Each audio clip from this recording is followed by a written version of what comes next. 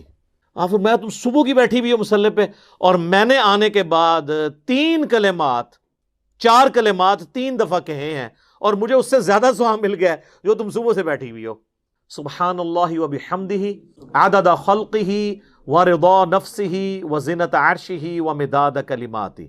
یعنی سبحان اللہ وبحمدہ کے ساتھ 4 کلمات، عدد خلقہ ورضا نفسہ وزنۃ عرشہ ومداد کلماتہ. اس کو 3 دفعہ میں نے پڑھا اور تم سے زیادہ ثواب مل گیا. تو سر ثانیہ. اب جس کو یہ پتہ ہوگا، خصوصاً میرے جیسا بندہ جو مسجد میں فرض کے بعد زیادہ دیر بیٹھ نہیں سکتا مولویوں کے شر سے بچنے کی وجہ سے، تو ہم تو پہلے بہت بیٹھا کرتے تھے، اب تو کہیں نہیں بیٹھ سکتے، تو پھر ہم اسی طریقے سے اب گزارا کر لیتے ہیں. باقی ہے کہ اشراق بندہ گھر بھی پڑھ سکتا ہے، ضروری نہیں کہ مسجد میں پڑھنی ہے. تو ہمارے جیسے لوگوں کا بھی اللہ نے خیال رکھا ہوا ہے اس اعتبار سے کہ یار 3 بار یہ پڑھ لو، ٹھیک ہے. مسجد اگر مولوی نہیں بیٹھ دیتا خیر ہے، ثواب تو اس تو زیادہ دے دیں گا، ٹھیک ہے نا جی. اور جو بیٹھ سکتا ہے وہ نور اللہ نور کرے، بیٹھے بھی اور یہ بھی پڑھے، ٹھیک ہوگا جی. اللہ تعالیٰ سے دعا ہے جو حق بات میں نے کہی اللہ تعالیٰ ہمارے دلوں میں راسخ فرمائے. اگر جذبات میں میرے منہ سے کوئی غلط بات نکل گئی تو اللہ تعالیٰ ہمارے دلوں ہی سے اسے محو کر دے. ہمیں کتاب و سنت کی تعلیمات پر عمل کر کے دوسرے بھائیوں تک پہنچانے کی توفیق عطا فرمائے. سبحانک اللہم و بحمدک اشہد ان لا الہ الا انت استغفرک و اتوب الیک وما علینا الا البلاغ المبین. جزاکم اللہ خیرا.